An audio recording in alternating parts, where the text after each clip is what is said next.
Our galaxy is not alone. Out there, beyond the glittering swirl of the Milky Way, lies a secret, a hidden family that few ever see. While we gaze up at the night sky, believing we're looking into endless emptiness, the truth is far stranger. The Milky Way is surrounded by a swarm of silent companions.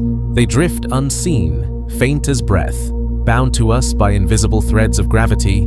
These are the dwarf galaxies, the quiet ghosts orbiting our galactic home. They do not shine like the grand spirals we imagine when we hear the word galaxy.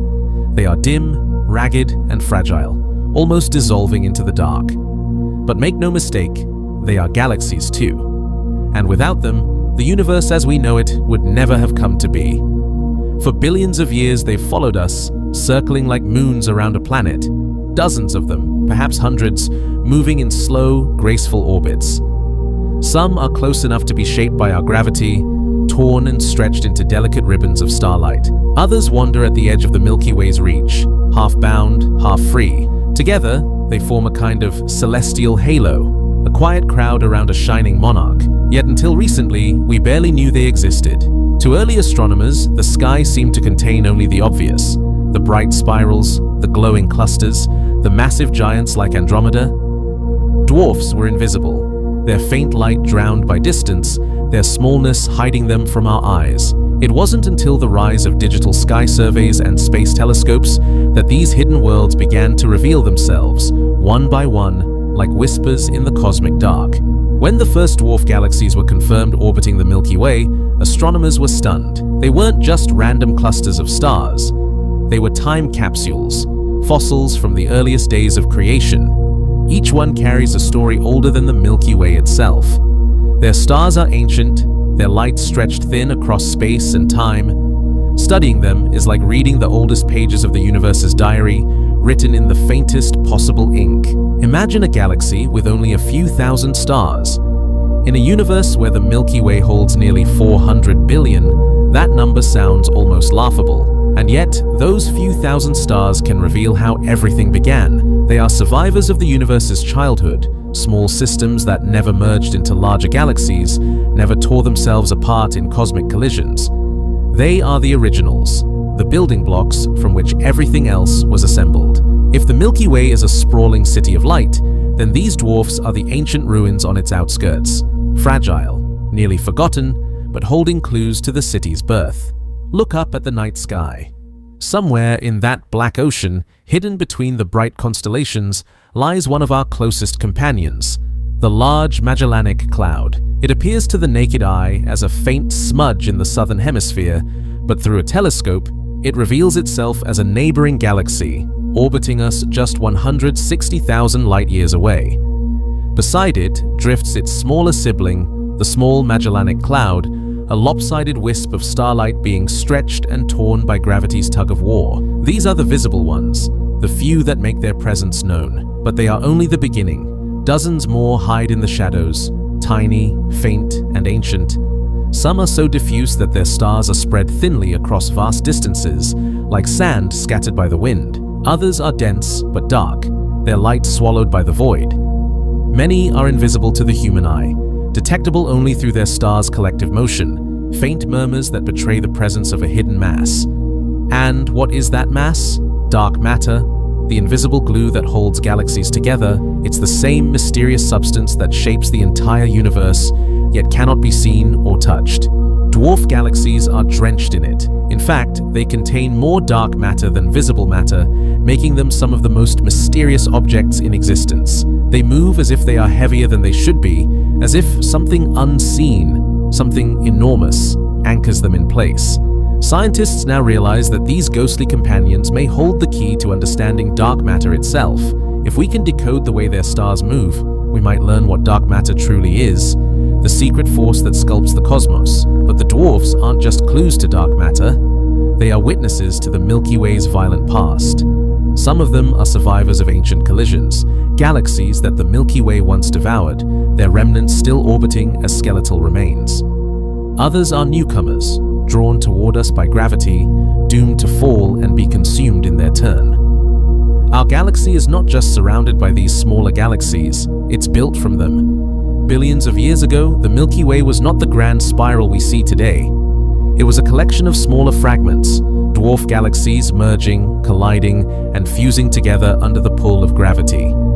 Every time one of these dwarfs was swallowed, the Milky Way grew. Every trail of stars across the sky is a scar from that long cosmic feast. Even now, that process continues. The Milky Way is still eating, and its victims are still being discovered. One of them, the Sagittarius dwarf galaxy, is currently being torn apart before our eyes. Its stars stretch across the heavens in vast arcs, ghostly rivers of light that wrap around the Milky Way like celestial ribbons. Astronomers call these trails stellar streams, the shredded remains of galaxies devoured long ago. To look at them is to see cosmic archaeology in motion, the record of how galaxies cannibalize one another to survive. And, as haunting as it sounds, this is the natural order of the universe. Galaxies are not peaceful islands drifting in solitude. They are predators and prey, locked in an endless cycle of creation and destruction. The dwarfs orbiting the Milky Way are not mere decorations. They are reminders of what came before and what's yet to come. In their quiet motion lies the story of everything: how the first stars were born, how the universe grew structure from chaos, and how our own galaxy became what it is today. They are small, they are faint, but they are the foundation of everything. And the more we look at them, the more we realize the smallest galaxies in the universe may be hiding the biggest secrets of all. Because somewhere out there, orbiting in the darkness beyond our reach, might lie the answers to questions we've asked since the beginning of time. Where did we come from? What shaped the stars? And how much of the universe is made of things we will never see? The dwarfs are watching, and their silence is the sound of the universe remembering itself. Where does a galaxy end? And where does a cluster begin? It sounds like a simple question, but in the universe, simple questions rarely stay that way for long. Because when we stare deep into the night, into the glowing constellations and faint smudges of light, we see countless islands scattered across the cosmic sea. And yet, the line that separates a true galaxy from a mere cluster of stars is not as clear as we once believed. For centuries, astronomers thought they knew the answer. A galaxy, they said, was a vast collection of stars, bound together by gravity. Clusters were smaller, simpler, temporary things. The bright knots inside the Milky Way, born from single bursts of star formation. Galaxies were cities of stars. Clusters were villages. But then telescopes grew sharper. Computers grew wiser. And what they found began to blur every line we thought we had drawn. Because some of the faintest galaxies we've ever discovered look almost indistinguishable from star clusters. Too few stars, too little light, too fragile to seem real. Some have fewer than 1,000 stars, spread thinly across space. If you were standing inside one, you might not even notice. The sky would look nearly the same as it does on Earth, a handful of distant glimmers surrounded by black. So, what are they really? Tiny galaxies? Or overgrown clusters pretending to be more than they are? Astronomers began to search for a better definition, a way to separate one from the other. And slowly, one invisible word began to change everything. Dark matter. It doesn't shine, it doesn't reflect, it doesn't even interact with light. But it is the invisible skeleton of the cosmos, the silent force that holds galaxies together. Without it, every spiral arm would unravel. Every star would drift away, and the universe itself would dissolve into scattered dust. This is the key difference. In a simple star cluster, the only thing holding the stars together is their own gravity, a delicate balance destined to fade. But in a true galaxy, something else is at work. A vast halo of dark matter surrounds it, unseen yet immeasurably powerful, binding the stars into a structure that can survive for billions of years. Take away that halo, and a galaxy falls apart. Leave it intact, and even the smallest one can endure the tidal forces of giants like the Milky Way. This is why astronomers now say, to be a galaxy, you must live in the shadow of dark matter. But the universe never makes things easy. Because even this rule, this one clear distinction, has exceptions that mock our understanding. There are systems that seem too faint, too fragile, too small to be galaxies. Yet their stars move as if something massive, invisible, and unaccounted for is tugging at them. They drift through space slower than they should, or faster than gravity alone could allow. It's as if there's an unseen hand, the unmistakable presence of dark matter. These are the ultra-faint dwarfs, and they exist right at the boundary between definition and mystery. To the naked eye, they are nothing. To a telescope, they are everything. Each one is a riddle wrapped in darkness, whispering, "We exist, but only barely." And then there are objects like Omega Centauri, one of the Milky Way's largest globular clusters. For years, it was thought to be nothing more than a particularly grand star cluster, a dense ball of a few million suns. But when scientists studied its chemistry and motion, something didn't fit. Its stars were too diverse, its structure too complex, its history too long. Now, some astronomers believe Omega Centauri isn't a cluster at all, but the stripped core of a destroyed dwarf galaxy, its outer layers long ago torn away by the Milky Way. What remains is the fossil heart of a once-living galaxy, orbiting its devourer like a ghost. It's a humbling reminder. The universe doesn't care for our definitions. The boxes we create, galaxy, cluster, halo, are just labels we place on things far older and stranger than language itself. We like to believe we understand the architecture of the cosmos, but every time we look closer, the edges crumble. Some galaxies are too small to hold gas, yet they still form new stars. Others are massive and ancient, but silent, their star formation long dead. There are clusters that mimic galaxies, galaxies that masquerade as clusters, and systems that seem to exist somewhere in between. In truth, the cosmos doesn't build in categories.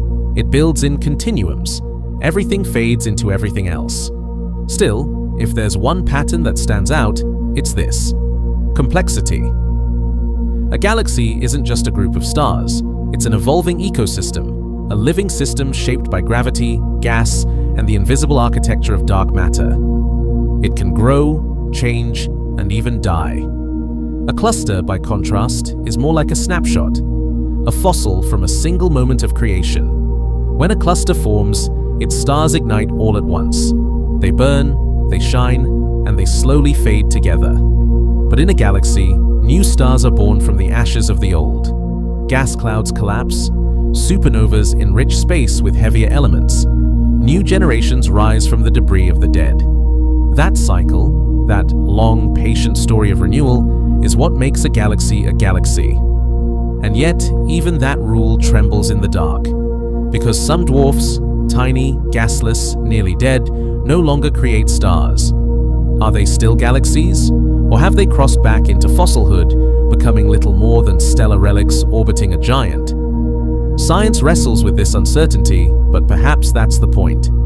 The boundary isn't a wall, it's a spectrum. When you look at a dwarf galaxy through a telescope, you are not just seeing light, you are seeing persistence. A fragile structure that has held itself together for billions of years, defying gravity's cruelty through the strength of an invisible halo. That is what makes a galaxy. Not its size, not its shape, but its ability to endure. Dark matter gives galaxies their spine. It is the unseen geometry that allows order to rise from chaos, structure to form from nothing. Without it, there would be no galaxies, no stars, no life. Without it, the universe would be a dark ocean, empty of pattern, empty of meaning. And so, when astronomers debate where a galaxy ends and a cluster begins, they are not just arguing over words. They are trying to draw a boundary around the unknowable, to define what it means to exist in a universe that refuses to be defined. Perhaps the better question isn't where a galaxy begins. Perhaps it's why it begins. Because somewhere in that answer lies the secret of why anything, from the smallest atom to the grandest spiral, exists at all. The galaxies may seem far away, but their laws are the same ones that hold your atoms together, that shape the earth beneath your feet. You are built from the same cosmic architecture, from matter both visible and invisible. And maybe that's the most humbling truth of all. To understand what makes a galaxy is to understand what makes us. They are small, but they built everything. In the beginning, the universe was dark, not metaphorically, but literally. There were no stars, no galaxies, not even light. Just a cold, expanding sea of hydrogen, helium, and something invisible. Dark matter. For millions of years after the Big Bang, the cosmos was silent. Then, slowly, gravity began its work. Tiny ripples in the early universe, slight unevenness in the sea of matter, started to draw gas inward. Each ripple became a well. Each well became a seed. And from those seeds, the first dwarf galaxies were born. They were small, unbelievably small, but they were the first sparks of structure in a universe that had known only chaos. Within these early dwarfs, gas condensed and collapsed, igniting the first stars. Their light broke through the cosmic darkness, ending the era known as the Cosmic Dark Ages. These galaxies were the pioneers, fragile, clumsy, and raw, yet utterly essential. They were the architects of everything that followed. The first stars that burned within them were giants, massive and short-lived. They exploded in spectacular supernovas, scattering the first heavy elements across space: carbon, oxygen, iron, the ingredients of planets, oceans, and life itself. Without those explosions, the universe would still be sterile. Every atom in your body was once forged in one of those first generations of dwarf galaxies. The giants of the cosmos, the Milky Way, Andromeda, and the great spirals that now dominate the night, came much later. They were built by the dwarfs.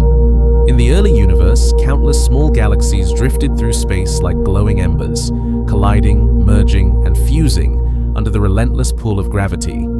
Each collision was violent, but creative, small galaxies combining to form larger ones, their stars mixing like streams of light. Over billions of years, these mergers gave birth to the vast, organized galaxies we see today. It's an ironic truth. The smallest galaxies in the universe gave rise to the largest. The dwarfs are the foundation stones of cosmic architecture.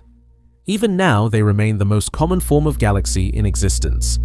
For every grand spiral like the Milky Way, there are thousands of tiny dwarfs, scattered, quiet, and nearly invisible.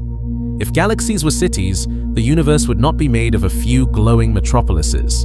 It would be made of villages, small, ancient, and everywhere.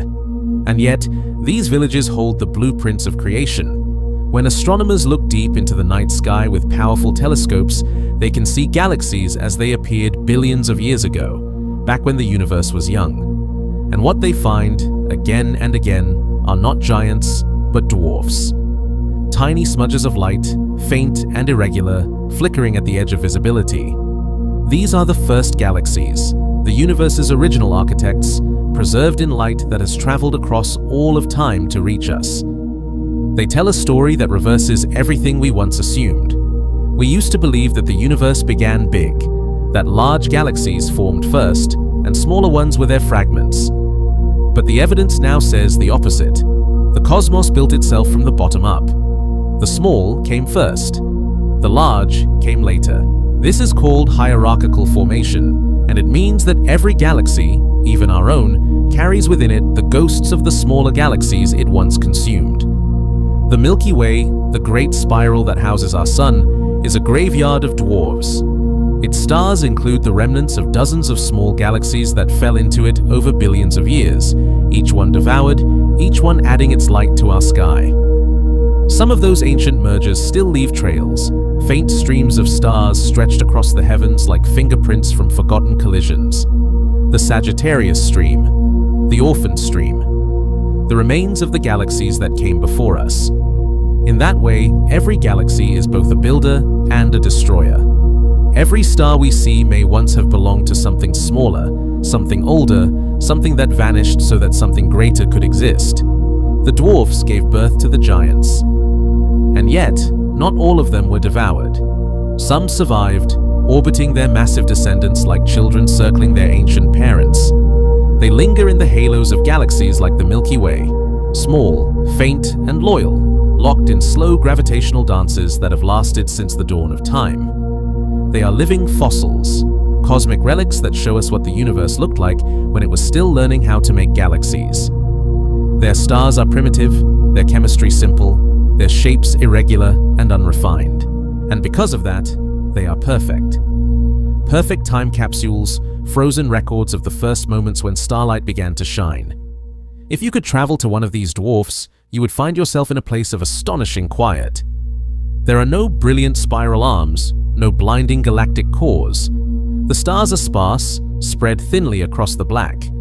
You might drift for light years without seeing another sun. It would feel like standing inside the memory of creation itself, fragile but infinite.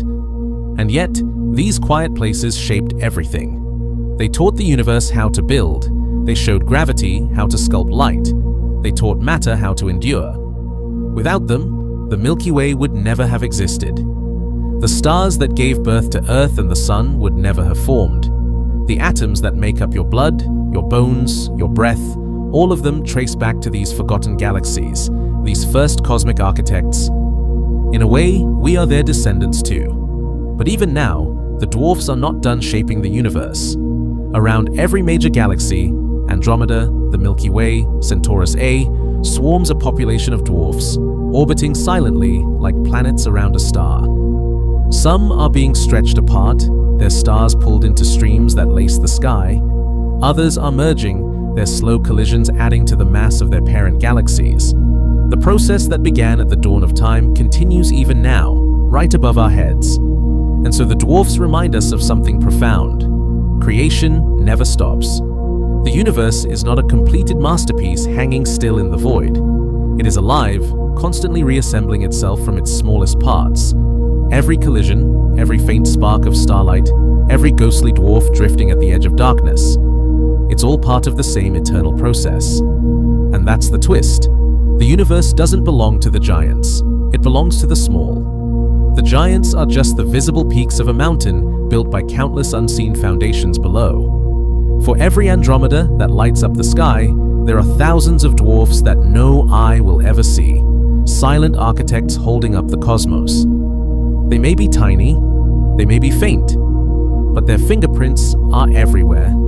In the shape of galaxies, in the chemistry of stars, in the atoms that form life. They were the first to rise, and when the last light fades from the universe, they may be the last to fall. The dwarves built the cosmos, and in their quiet persistence, they continue to build it still. The universe predicts hundreds. We've found only a handful. Something doesn't add up. According to our best models of how galaxies form, the Milky Way should be surrounded by a swarm of smaller companions. Hundreds, maybe even thousands of tiny dwarf galaxies orbiting like sparks around a flame. And yet, when we look, we see only a few dozen. It's as if most of them have vanished, or were never there at all. This puzzle has haunted astronomers for decades. It has a name, the missing satellites problem, and it might be one of the biggest unsolved mysteries in modern cosmology. It began with simulations, massive computer models that recreated the birth and evolution of the universe from the Big Bang to today. These simulations were stunningly accurate. They reproduced the large-scale structure of the cosmos perfectly, the cosmic web of galaxies, the clustering of stars, the vast empty voids between them. But when scientists zoomed in, focusing on galaxies like our own, something strange appeared. The models predicted that every large galaxy should be surrounded by a huge population of smaller, dark matter halos, tiny gravitational wells, the seeds of dwarf galaxies. The Milky Way alone should have hundreds of them, maybe more, each one a small galaxy waiting to be discovered.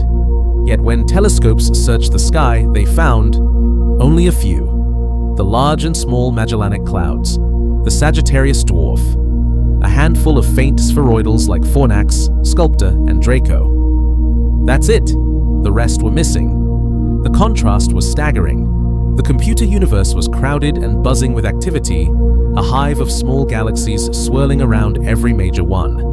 The real universe, by comparison, was eerily quiet.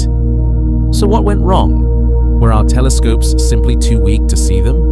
Or was there something fundamentally wrong with our understanding of the universe itself? At first, astronomers assumed the answer was simple.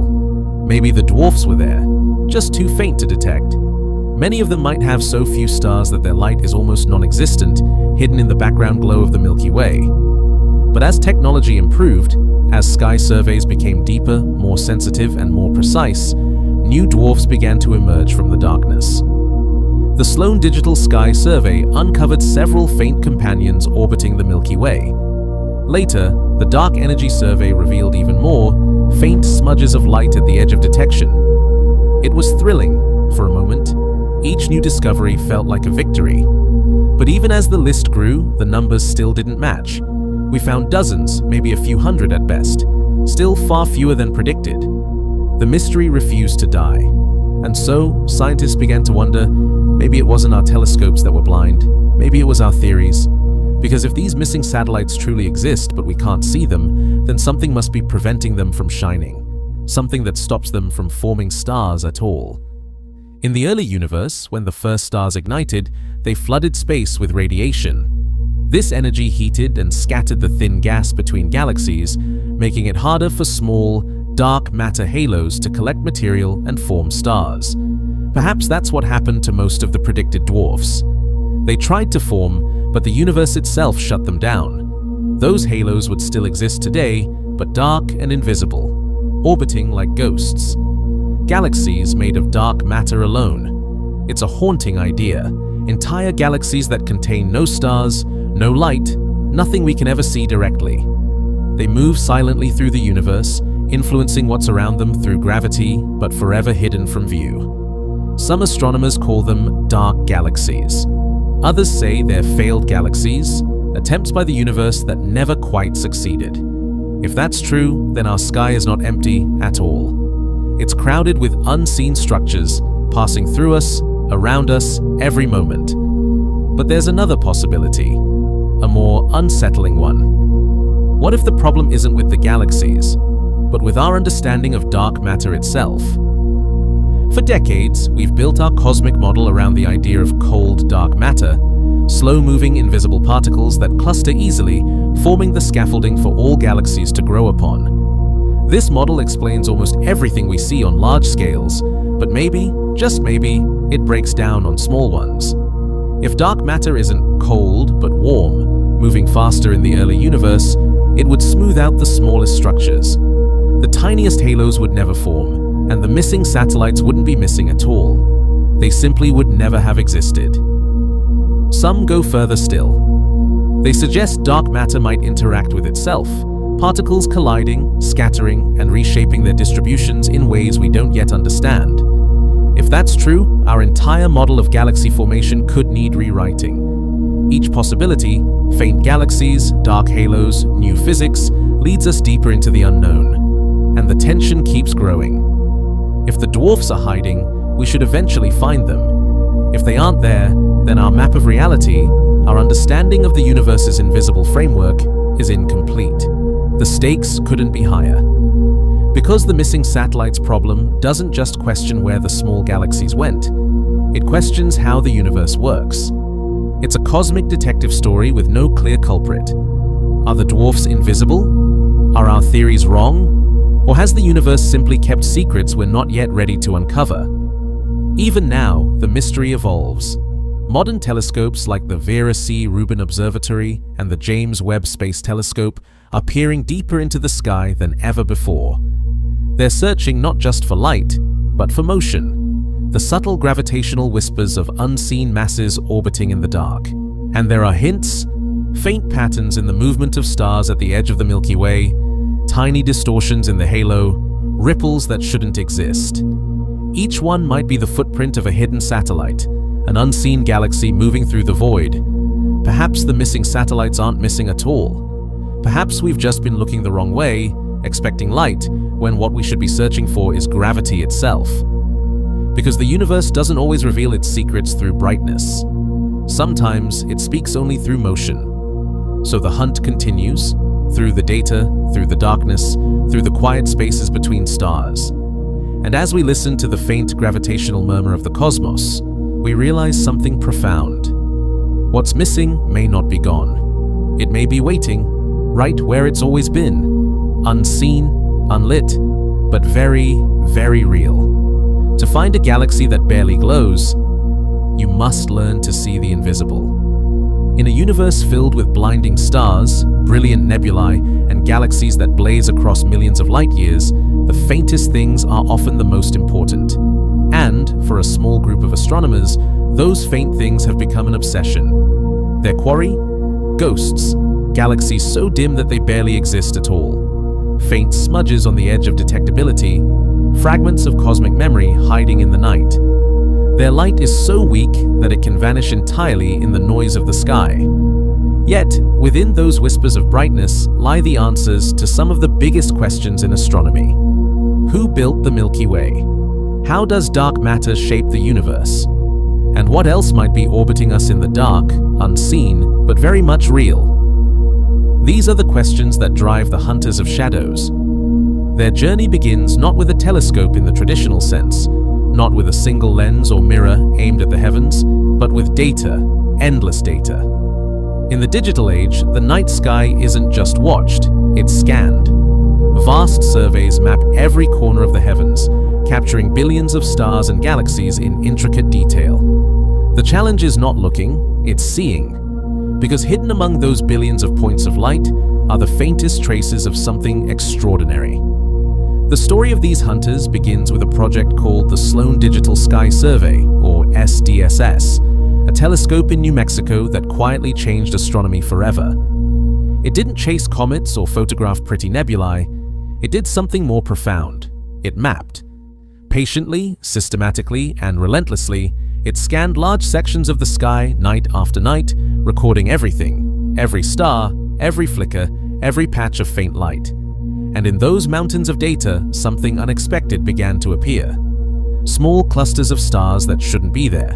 Patches where the stars seemed to move together, where their colors and ages matched as if they were siblings born from the same cosmic womb. These weren't random alignments, they were galaxies, tiny ones, invisible to the eye but unmistakable in motion. The discovery was like finding fossils beneath layers of sediment, faint imprints of ancient structures. One after another, these hidden dwarfs began to surface, pulled from the noise by algorithms, confirmed by patient astronomers scanning pixel by pixel. But even that was only the beginning. A new generation of surveys soon followed. The Dark Energy Survey, using a 4-meter telescope in Chile, went deeper still, imaging the southern sky with unprecedented clarity. Its goal was to study the mysterious force driving the expansion of the universe. But along the way, it stumbled upon something else, a swarm of new dwarf galaxies orbiting the Milky Way. They were astonishingly faint, barely distinguishable from the background. And yet, each one was real. Each one a survivor from the dawn of time, hidden in plain sight for billions of years. The astronomers began to realize they were standing on the edge of a revelation. Every new dwarf they found filled another gap in the missing satellite's puzzle. Every discovery was like uncovering another piece of the universe's blueprint, proof that the dark matter halos predicted by theory might indeed be out there, just hidden in the noise. But the hunt was not easy. For every faint dwarf discovered, dozens of false leads appeared. Artifacts, distant galaxies, misclassified clusters, or tricks of light. Astronomers spent months verifying each candidate. They looked at how the stars moved, how they aged, how their colors spread across the spectrum. They used spectrographs to measure their velocities, searching for the telltale sign of dark matter's invisible grip. When the stars moved too fast for their small mass to contain them, it could mean only one thing. Something unseen, something massive was holding them together. That something was dark matter, and every new dwarf galaxy confirmed its quiet universal presence.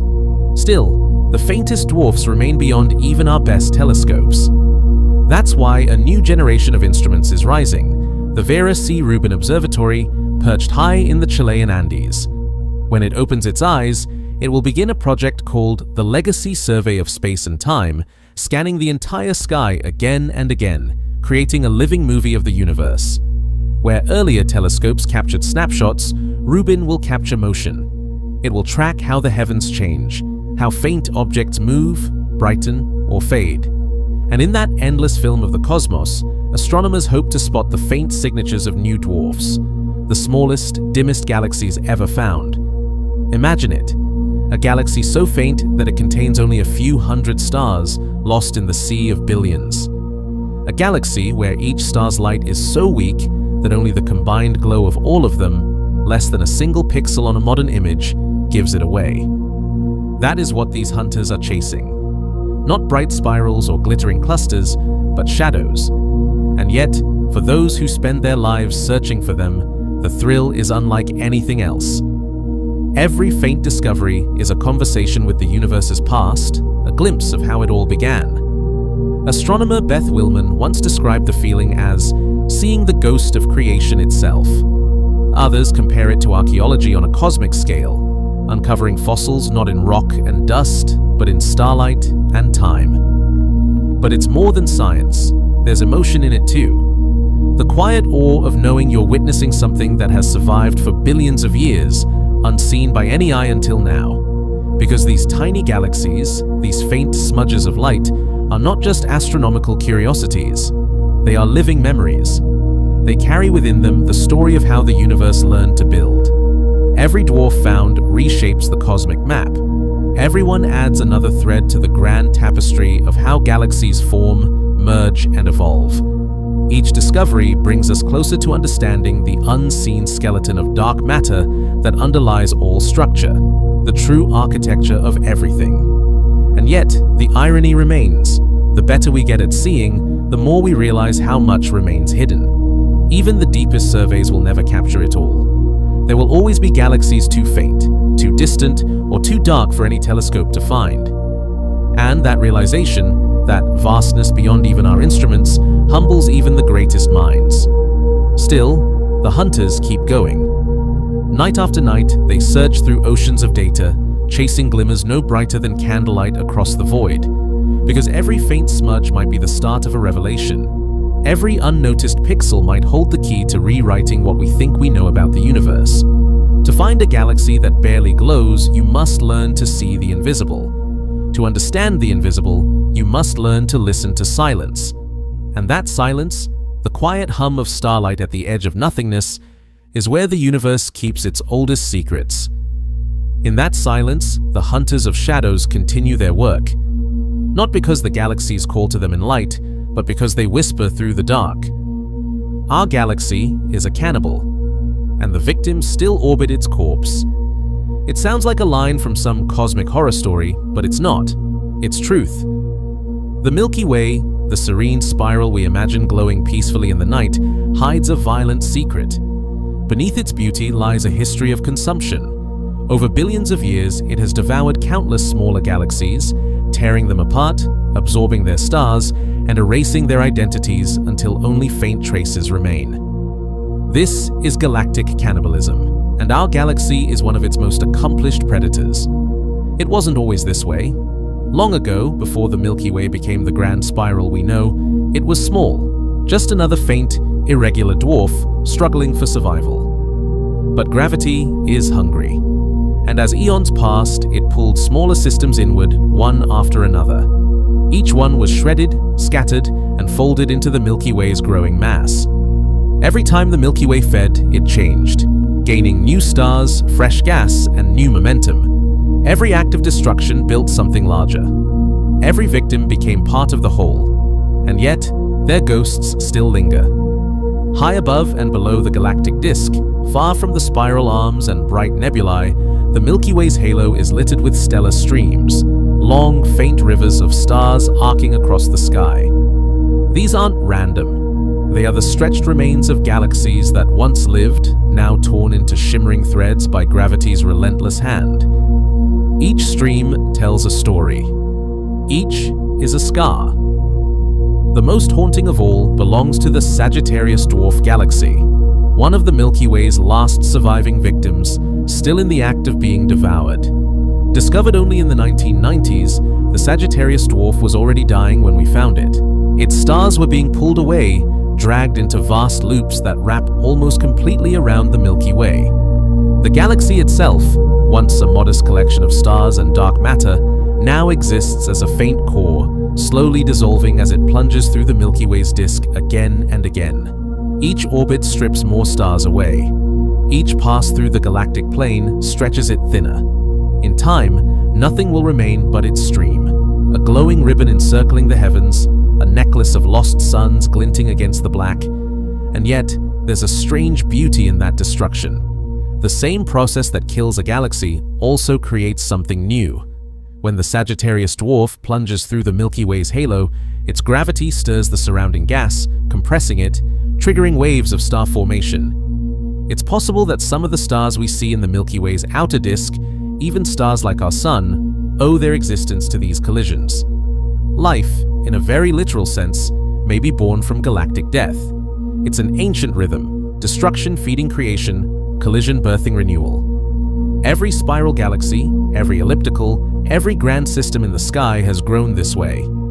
The universe is not a place of peace, it is a place of endless transformation. To the naked eye, the Milky Way looks tranquil, a band of white stretched across the night. But if you could strip away the glare of its disk and see only the halo, you would witness a ghostly architecture. Faint webs of light looping around the galaxy like strands of silk. These are the stellar streams, still tracing the paths of the galaxies that birthed them. There's the GD1 stream, slender and delicate. The Orphan stream, its parent galaxy gone. The Palomar 5 stream, born from a dying globular cluster. And, of course, the mighty Sagittarius stream, the most vivid of all, wrapping the Milky Way in luminous grief. They drift silently, glowing faintly with the light of countless ancient stars, some born billions of years before the Sun. And though they seem motionless, they are not. They are still moving, still orbiting, still unwinding, still falling. Each one is a fossil of motion, a frozen ballet of gravity across time. To study these streams is to watch the Milky Way's memory unfold. Astronomers can trace their paths, measure their motions, and reconstruct the stories of the galaxies that once were. By doing so, they can map the invisible shape of our galaxy's dark matter halo, the unseen skeleton around which all of this cosmic drama unfolds. Even in death, these galaxies speak. And perhaps that's the most haunting part. They are not gone. Their stars still live, now part of something larger. Their identities may have dissolved, but their essence, their light, endures. In a sense, they've achieved immortality through absorption. Every star torn from the Sagittarius dwarf, every stream stretched across the halo, every faint trail of light is part of a vast cycle of cosmic recycling. Nothing in the universe truly dies. It only changes form. A dwarf galaxy becomes a stream becomes part of a spiral, and the spiral one day will merge with another, continuing the cycle on an even grander scale. Because the Milky Way's hunger won't end here. In about 4 billion years, it will collide with our nearest neighbor, the Andromeda galaxy. When that happens, both giants will tear each other apart, fusing into one enormous elliptical galaxy. It will be the ultimate act of galactic cannibalism and creation. The sky will burn with new stars as clouds of gas compress and ignite.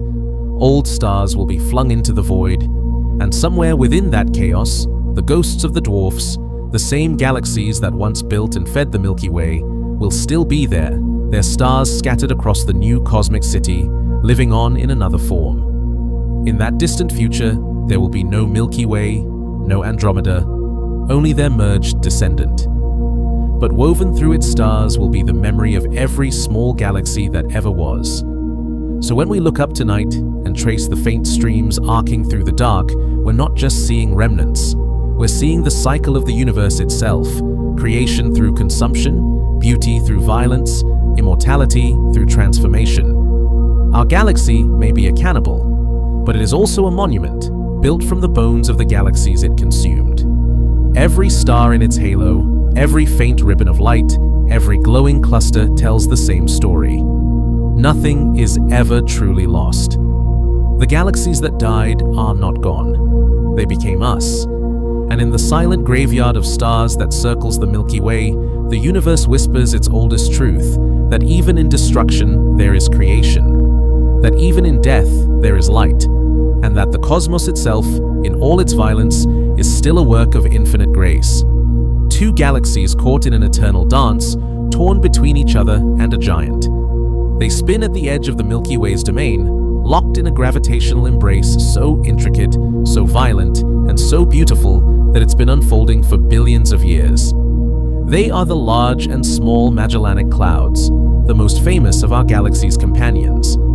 To the naked eye, they look like faint, hazy patches drifting in the southern sky, harmless, almost peaceful. But through a telescope, they transform. You see chaos and structure all at once, sprawling arms of gas, regions of furious starbirth, and long, ghostly streams being torn away into space. The Large Magellanic Cloud, the LMC, is the greater of the two, a miniature spiral with a thick bar of stars crossing its heart. It's about 1/10 the mass of the Milky Way, enormous by dwarf galaxy standards. Its smaller partner, the Small Magellanic Cloud, or SMC, is barely a third of that size, lopsided, distorted, as though it's being pulled apart from within. They are not alone in their struggle.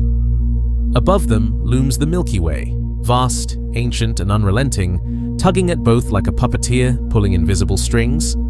Every move they make is dictated by its gravity. Every encounter reshapes them. Together, the three form a kind of cosmic triangle, an unending ballet of attraction and surrender. The LMC and SMC orbit each other, while both orbit us. As they circle, their mutual gravity twists them into strange shapes.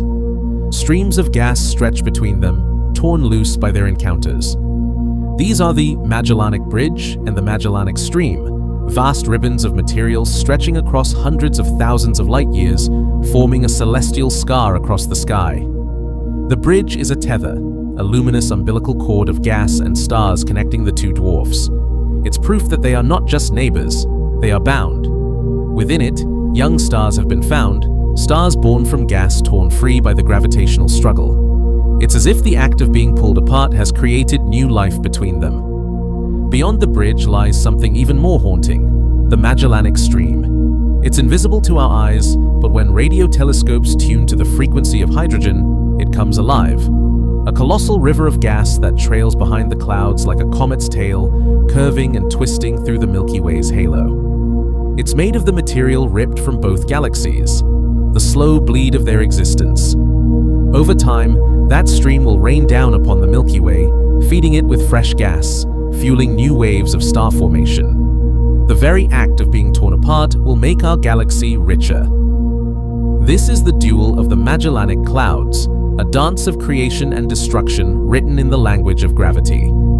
Inside the LMC, that same gravitational tension has sparked something extraordinary. One of the most active regions of starbirth in the local universe, the Tarantula Nebula.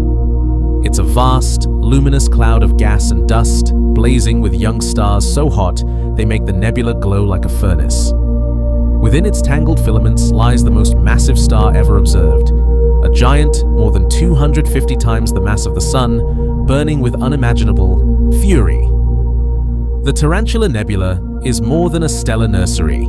It's a living example of what happens when galaxies collide, compress, and trigger new creation. The energy there is so intense that it can be seen from millions of light years away. If the Tarantula Nebula were placed in the Milky Way, it would cast visible shadows on Earth. And within the LMC, something else once happened, an event so bright, so close, and so powerful that it changed astronomy forever.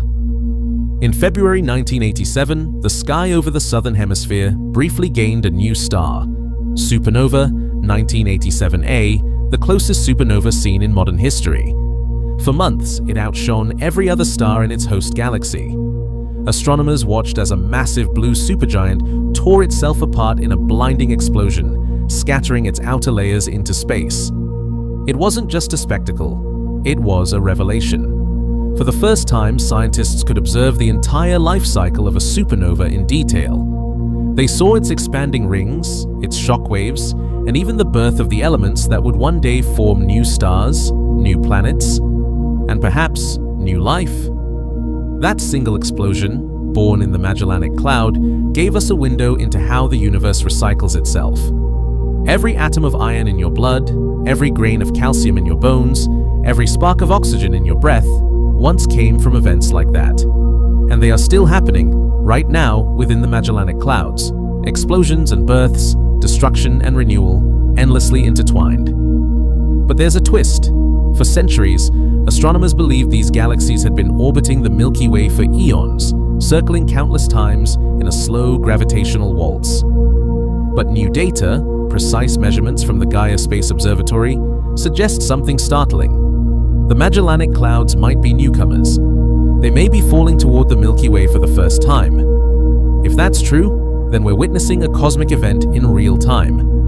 The moment two galaxies are captured by a larger one, the beginning of their long, inevitable unraveling. Over the next few billion years, they will spiral closer, their gas stripped away, their stars scattered, until they too become part of us. The duel will end as all such duels do, in surrender. But the beauty of it is that nothing will be lost. The gas torn from their bodies will form new stars in the Milky Way. The young galaxies that they once were will live on, spread across the night sky in faint streams of light. Their death will feed new generations of suns, perhaps even new worlds. Gravity is merciless, but it is also a sculptor. It shapes not only galaxies, but meaning. It weaves destruction into creation until the two are indistinguishable. The Magellanic Clouds remind us that in the universe, even chaos has grace. Two galaxies, bound by invisible strings, dancing on the edge of eternity, one larger, one smaller, both torn between each other and a giant that will one day consume them. Their duel is not a tragedy, it's a masterpiece, a cosmic symphony written in starlight and silence. And as they orbit above the southern sky, glowing faintly to the human eye, they carry within them the universe's oldest promise, that everything born in light will one day return to it. In the darkness, there are galaxies made almost entirely of shadow. They drift silently around the Milky Way, faint, skeletal, nearly invisible. Their stars are few, their light almost non-existent. But they move as if they're massive, far too massive for the tiny specks of starlight we can see. Something unseen gives them weight, something vast. These are the dark strongholds, galaxies built not of light, but of dark matter. And they are unlike anything else in the cosmos. Imagine a galaxy so dim that all its stars could fit inside a single pixel of a telescope image. Imagine something so faint it could hide behind the glow of a single distant star. Now imagine it still bends space, still pulls on other objects, still warps light with its gravity. That is what these galaxies are. They are ghosts, real but untouchable, present but unseen. Astronomers have given them names: Ursa Minor, Draco, Bootes 1, Segway 1, and dozens of others. Each one orbits the Milky Way like a whisper, moving in slow, ancient paths carved by gravity long before Earth even existed. They are ultra-faint dwarf galaxies, the smallest and dimmest of all galaxies known, and perhaps the most revealing. Because inside their silence lies a secret the universe has been guarding since the beginning. What is dark matter? We can't see it, we can't touch it, yet it outweighs everything we can see by a factor of 5. It shapes galaxies, dictates their motion, and weaves the structure of the cosmos itself.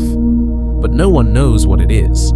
And so, scientists turn to the dwarfs, these dark strongholds, to look for answers. Why them? Because in these galaxies, dark matter isn't just a background player, it's the main character. In massive galaxies like the Milky Way, the light of billions of stars overshadows everything else, making dark matter's influence hard to isolate. But in these tiny dwarfs, the opposite is true. There are so few stars that almost all of their mass must come from something invisible. In Ursa Minor, for example, the visible stars move as if they're trapped in the gravity of something 100 times heavier than themselves. In Draco, the stars' motions make no sense unless an unseen mass is holding them in place. If you remove the dark matter, these galaxies would fly apart instantly. Their stars would scatter into the void, dissolving like dust in the wind. They exist only because of the invisible. That makes them perfect laboratories, small, simple, and pure.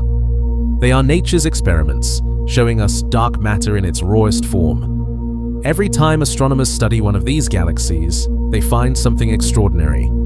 The stars inside them move just fast enough to betray the shape of the dark matter halo around them.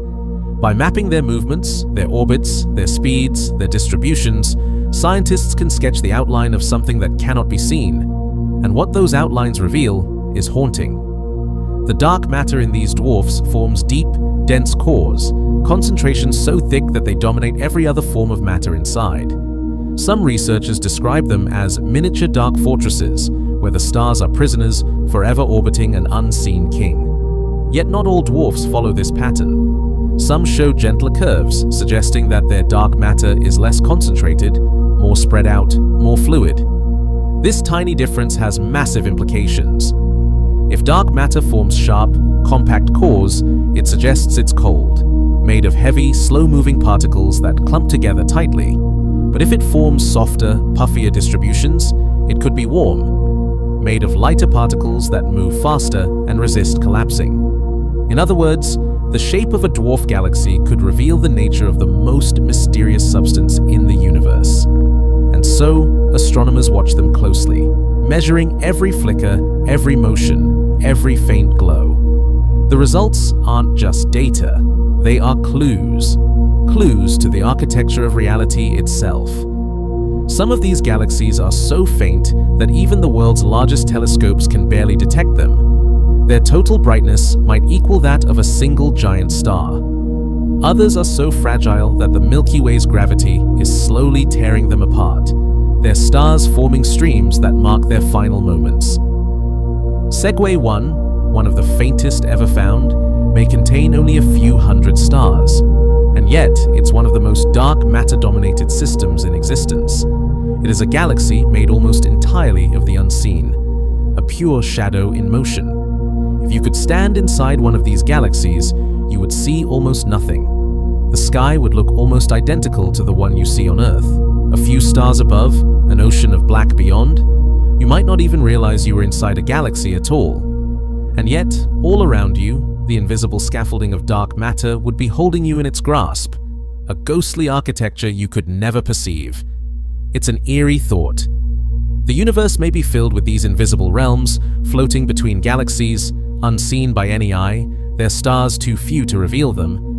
Entire galaxies, whole universes of motion, existing in silence. What are they made of? How does dark matter behave inside them? Does it interact with itself? Does it decay?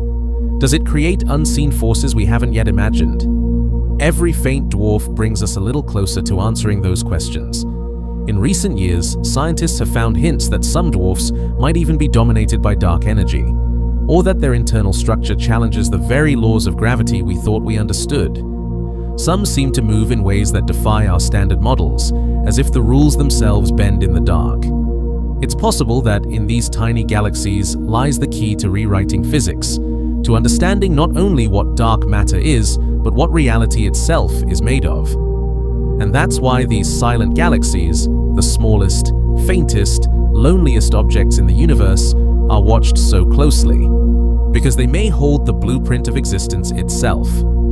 Every time we look into the dark and find one, we are reminded of something humbling. The universe is not built from what shines, it's built from what doesn't.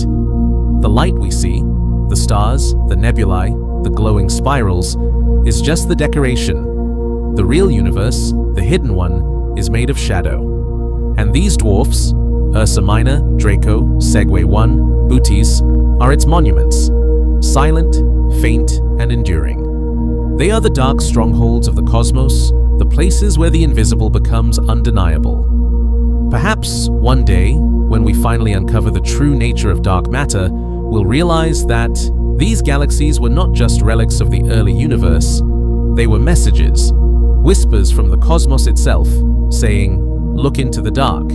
That's where the truth has always been. Every galaxy, every star, every world is built upon the bones of dwarfs. From the smallest spark of light in the early universe to the grand spirals that now drift across space, the story of creation begins and ends with them. The dwarf galaxies, the quiet architects of everything that exists. They were the first to ignite, the first to collapse from chaos into form. They built the cosmic web, a vast, invisible lattice of dark matter stretching across the universe like a spider's silk, delicate yet unbreakable. Along its threads, the dwarfs gathered, small nodes of light, the universe's first cities forming in the darkness. From them greater galaxies were born. The cosmic web still hums with that ancient rhythm. Every bright galaxy you see, Andromeda, Triangulum, the Milky Way, began as a cluster of dwarfs merging and colliding, drawn together by invisible filaments of gravity. Each merger, each collision, each devouring, built the structure of the universe we know today. When you zoom out far enough, the cosmos resembles a living organism. Veins of light and shadow, galaxies strung together by invisible matter, moving as if through some silent heartbeat.